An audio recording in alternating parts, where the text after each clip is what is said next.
Welcome to the Swimming from Home talk show. I'm here with Bob Bowman.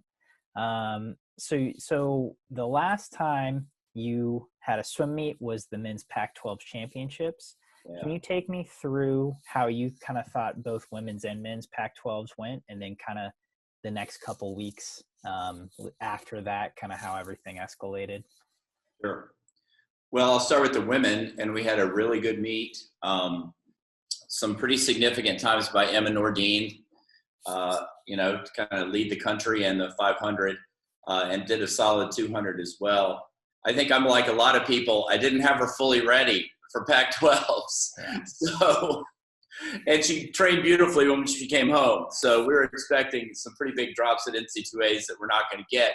So I was very happy with that. But as a whole, the women's team swam quite well. We broke a number of school records. And set ourselves up for the big group going to NC2A. So I feel like we accomplished pretty much all of our objectives on that side.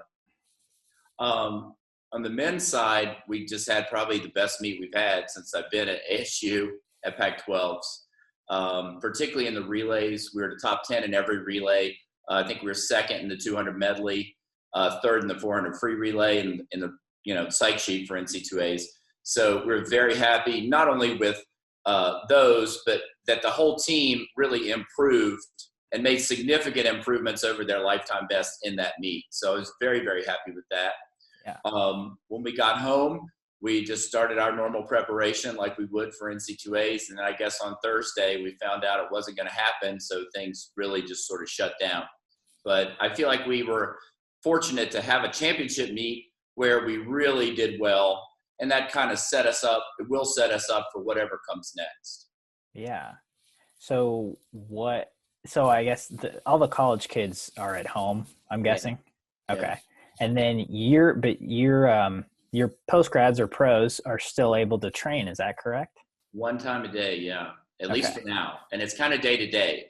We're thinking our governor may make an announcement today. So we're fortunate to have been able to do that. With 6 people. So that's been at least some little bit of normalcy for them. And, we'll keep doing it as long as we can, because I think it's very low risk. There's 6 people in a huge facility that's, constantly being deep cleaned. So we stay away from each other and just try to get a little work done. Yeah, definitely. So before the announcement that the Olympics were officially going to be postponed, how were you in that group kind of handling that day to day? Well, I think we just assumed it would be, There were 2 options really. It was either going to be postponed or canceled. So we were focusing on the positive one, which would be postponement. And I think they sort of understood the dynamic. And with the exception of Allison, who, was thinking this would be it this summer for her, I think everyone else was pretty much looking forward to what was going to happen next year anyway. So for them, it probably didn't impact them as much. Okay. And then, so how has that group reacted at all since that an official announcement that it's going to be postponed to next summer? I mean, I think they've just kept going. Pretty much what all of us are doing right now, put one foot in front of the other and just not try to think about it too much, but, just try to take a step forward, take a deep breath, which is what the postponement allowed us to do, right? Mm-hmm. The training we're doing is not performance training. It's kind of stay healthy training and just keep it going long enough till we can get to a point where we can get back into a serious training mode. So I think that's where they were mentally too. We just wanted to give them a little break and allow them to sort of just reflect and kind of catch their breath before we move on. Yeah. Have you done any reflection with all this change that's happened in the last few weeks? Yeah, a ton. I think one of the things that we get into in swimming is, and your website helps with this a lot. We operate on absolutes, right? There's going to be an Olympics. There's going to be a trials. There's going to be a meet. Somebody did this in the Knoxville Pro Swim, so they're definitely going to do this at trials. Right. So this has been great because all of that's out the window, right? We can just take a break from kind of that stuff. But that's, for me, I think as a coach, one of the things that I've struggled with personally over the years is the unforgiving sort of consistency of the schedule if you want to be really good. So I would say that I've probably not gone on trips, not taken time off, been really upset if we missed a practice, right, for lightning or some reason. And this kind of just makes you think about, it could be a whole lot worse. And there are a lot bigger things in swimming. And it just sort of puts things back into perspective for me where, I'm taking that trip next time because we don't know what tomorrow is going to bring, right? Yeah. We don't know what next year is going to bring. So I think it's just given me a little better insight that way. Yeah. Has that kind of trickled down into your day-to-day maybe yet, or day-to-day in these last couple weeks? Yeah. I would say yes. I'm actually getting to do some stuff that I never get to do. Spend a lot of my daytime with my grandkids. I get to go over there. That's part of my social isolation, my house, their house. Yeah. And gotten to actually get in the pool with them a little bit, which is a great thing. Mm-hmm. I've been able to do some reading. I started taking master class, the thing you see on Facebook all the time or online. I actually did a couple, so it's been really good. Nice. What, if you don't want to share, that's fine, but what master classes have you taken? The first one I did is Fundamentals of French Pastry. Ooh. I know it sounds crazy, but I just love I like baking. It's very, precise. You have to follow all the steps, kind of like training swimmers. Yeah. And, so I started with that one. Cool. So from an Olympic perspective, you've been on several staffs. You were the head coach in 2016. I was hoping maybe you could give some insight into, the Olympics being postponed 1 year. What are maybe some of the back end things that goes into moving an Olympics 1 year that wow. Some might not see? It's like you don't even know, right? There's so many parties who are part of this, right? So there's Tokyo, the city. There's the organizing committee. There's the IOC. There are the federations that are part of that and help determine how the different sports work, like FINA. There are municipalities. There are the people who sold the village, right? Who made it and have now sold them for housing. That we're going to have to deal with that a year later. So I just think the number of entities that go into any kind of these things is amazing. I actually had a talk with Mike Unger from USA Swimming, who organizes our trials. And he was telling me that, he's probably talking to 13 different groups about what we're going to do with our trials, which is crazy. It's not just two people saying, oh, we'll do it next year, same time. It doesn't work that way. Mm-hmm. So it's a Herculean task, and all the credit to, Tokyo and IOC for seeing that we need to do that. And I think we're going to have to be a little patient as this goes, because the process might not be as cut and dried as we all think it should be. Yeah. Do you think do you see it as a good thing that, now that the dates are official, it's just basically 1 year later as opposed to another season or something? Yeah. I was very fearful it would be like April. What do you do with that? Right. We just don't have a college season, right? We just give that. I don't know. So I was very happy to have it in the summer where our sort of normal rhythms are. Mm-hmm. And I think it'll be good for our athletes, all the athletes. That's where it should be. Yeah, definitely. Do you foresee trials being in a similar time then, if that is the case? Yeah, it may not be exactly, but I do foresee it being in a very similar time. Yeah. I don't think we're going to change that. Yeah, that makes sense. Yeah.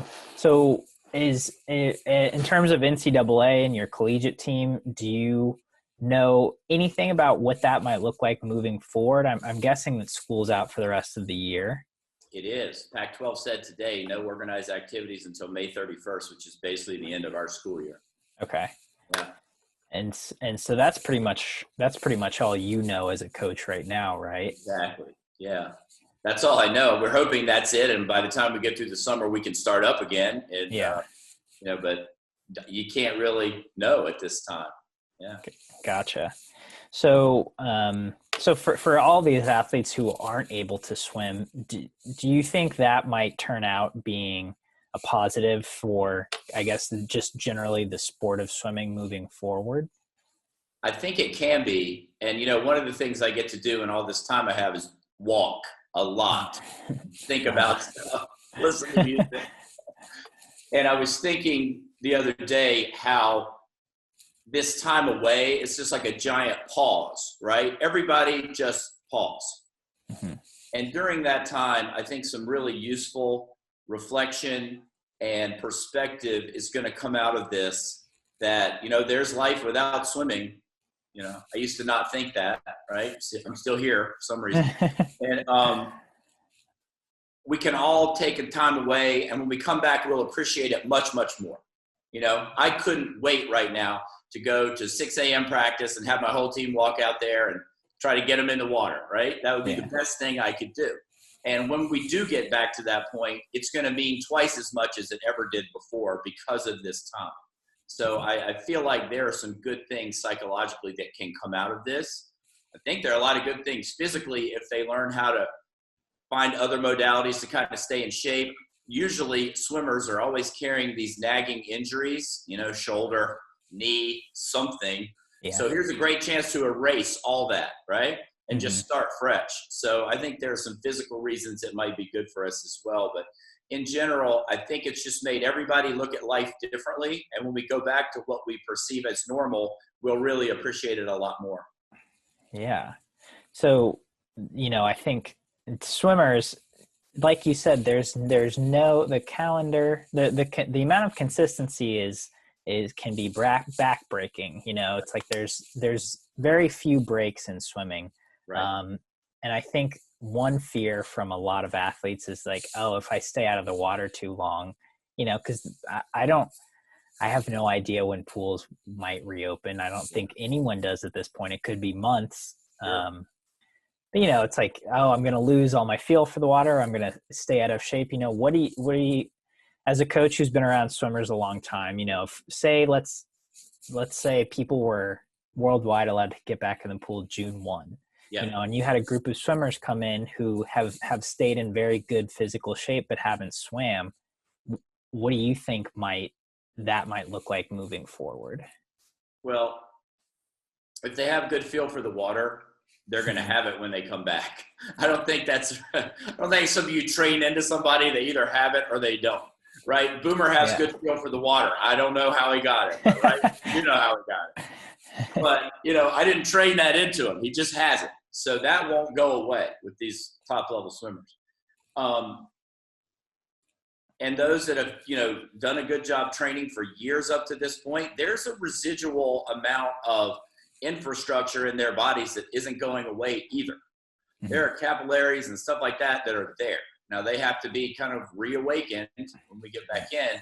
But I think that we all get into this mode where we feel like if we miss anything, then the whole thing is ruined. And that's not true at all. I feel like when we get back, we're going to be able to sort of slowly build up, kind of work on their technique and get them back into it. And I bet that people will be back into a training mode quicker than they think.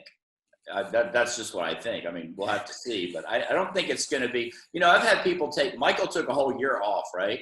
Right. And it took him a while to get back, but that's because he got really heavy and didn't do anything on the year off.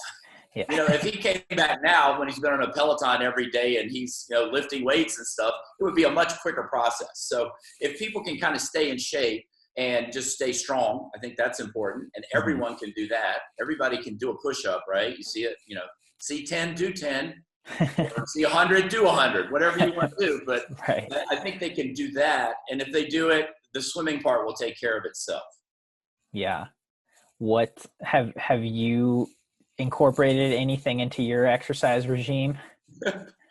Well, I've done a ton of walking. Like I walked 12 miles the other day. I was swimming, and because we have access to ASU, I have been getting in and doing like 800 meters every now and then. Long course kills you. Oh my God, it's kind of hard. So I was normally going about 2,000 into short yards, but I would go 800 long course. I've done that a couple times. And I'm trying to do some body weight exercises, but you know, I'm carrying my grandkids as some 30-pound weights we do, and wrestle and climb and all that, ride bikes. So just try to stay active. Yeah. Which I think is one fun thing about this is that it kind of takes the pressure off of having these scheduled or regimented workouts. And exactly. Just be active. Yeah. It's amazing the amount of people who are out on the streets walking. Yeah. Like, I used to walk before, you'd see 2 people. Now it's 20, right? On my neighborhood. I don't know any of them. I don't know where they come from. And you keep your distance, but yeah, Exactly, stay away, everyone's right. walking. Yeah. It's, I'm in Austin and it's the same way, it's like you see, I don't really see less people on the street. They're just more distanced. Exactly. Yeah. Yeah. So I talked with Brad Tandy the other day, Yeah. and he gave me a piece of information that I have to ask you about. So he said that Grant House is in the sprint group and that Giles Smith is in your group with Haley and Allison. And I was like, wait a second. That flipped everything that I thought was That's my true. reality. Yeah, Giles has been with me since he came here, and Brad, Grant, we decided to change after the meet in January because he had several meets in a row where he was doing a lot of training, and the meets just didn't match up to the training, right? Like not even close. He swam way worse in the meets than he did in the training. Okay. So he had been in that sort of program for 2 years, I guess, 2.5.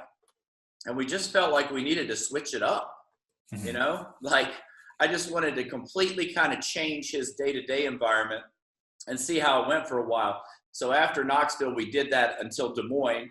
Okay. And he did a pretty good job. It definitely helped him a little bit.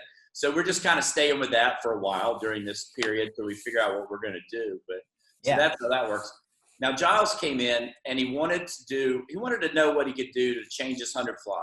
And if you looked at his results, for about 5 years, he basically swam the same time all the time, right? 52.5, 52.6, 52.4, all the time.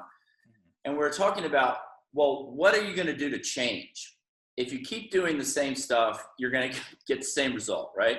So we decided we would try to give him some metabolic work, right? Not like what Haley does. I mean, come on, get real. He does a third of it, right? But he would do some stuff, and we would also try to work on his swimming so that he would swim the race where he finished a lot stronger. And I think you've seen that in the last couple of times he's been swimming. That's actually been quite good. And of course, once we got the back half done, his start was terrible in the last meet, so that cost him going 51. But anyway, we have stuff to work on. But yeah, he's been in that group, and I think it's been really good for him, and he feels good about it, and he's getting something he hasn't had in a very long time, and I think the whole picture, when you put it together, will be a lot better. Yeah. We'll see. That's awesome. I mean, I'll give you another example. I was just thinking about in my walks, right? Okay. The college team, right? So we have 3 main kind of groups in the college team. And that's one of the things I think we did very, very well this year, right? We finally got the training, the right coaches with the right groups, with the right athletes. And so we have 3 groups. And, I don't like labeling people like sprint or distance or anything. So each group is a fruit. There's apples, oranges, and mangoes. Okay. Awesome. So the apples are kind of what you would say is the shorter middle distance people, right? Like 100 of stroke, maybe they do a 200, maybe they do a 50. They're kind of the shorter middle distance. And Rachel Stratton Mills and Derek Schmidt work with those guys. Okay. And then you have the oranges, and the oranges are the upper level middle distance and distance. So kind of like my MBAC group, right? That's why I was so excited to do this, because I finally get to be in my area. And that's people who do like 200, 500 free, 400 IM, and then you have your distance people. So that's kind of a big group, but Logan Herka coaches that with me. And then you have the mangoes, which are Herbie. That's the short distance people. And they're really just 150, but there's some 200 people in there. And the thing that I love about what we did this year was take our 200 medley relay, right? Ranked number 2 behind Cap. It was a pretty good heat at Pac12. Yeah. It was a good heat, the 400 medley too, but we both got DQ'd, us and Cal. Right, yeah. Anyway, that was a good time. 3:02, that's a hell of a good relay. Yeah. But the backstroker comes from the apples, Zach Pody. He's 100% with the apples. Our breaststroker, Elijah Warren, is 100% in the mangoes, swimming over there with, the sprinter. Cody Bybee, who is the butterflyer, spent half the time in the oranges. He was actually in every group at some point this year. He had a rotation where he was visiting everywhere, but he kind of ended up at the end, with the mangoes, but he spent the first half of the year with the oranges because he thought he needed that, right? Mm-hmm. He did Christmas training with the oranges. Okay. Not sprint training, but anyway. But our guy on the end, Jack Dolan, he was exclusively in the oranges. Our best, I'm a sprint coach. My best 50 guy went 18.5 and 18.6 in the orange group, right? So we did it again. Yeah. And he's there not because of that. He's there because he wants to train for 200 meters, and he should, right? Yeah. And he's young. He's a freshman. He's developing, Pac12 Freshman of the Year. But we were able to work as a program to find the right spot for the right people at the right time and not be just locked into, well, that's what you do, that's what you do, that's what you do. Mm-hmm. And I think it's really paid off. And there are just a ton of stories like that. Carter Swift, our second best 200 guy, swims exclusively in mangoes. He never swims in orange or apple. The other, if you're an orange, you are either a clementine, which means you do a mile, or you're a tangerine, which means you go the 2 and 4. If you're in the apples, you're a Macintosh or you're a Gala. There's two things I think. Okay. That's what they call. Yeah. And in the mangoes, there's just only one mango. There's one mango. But Fridays we have fruit salad. Everybody trains together and we do a big kick set. Oh, that's awesome. Yeah. Nice. But anyway, it kind of speaks to what you're saying with Giles and Grant, right? Yeah. We just try to find the right place for them at a given time, and hopefully have an eye on the long-term goal of what we're trying to do with them. Mm-hmm. That's awesome. Kind of what it's about, right? Right. Well, cool. Any closing thoughts you've got, Bob? I think everybody just stay positive. Try to read something every day. That's my advice. That's something that a lot of us who have these jobs where you're kind of on the go all the time, you don't do. Mm-hmm. Now is the perfect time to do it. Listen to some music and read every day. Yeah. That's cool. Thanks a lot for your time, Bob. Had to do it, Coleman.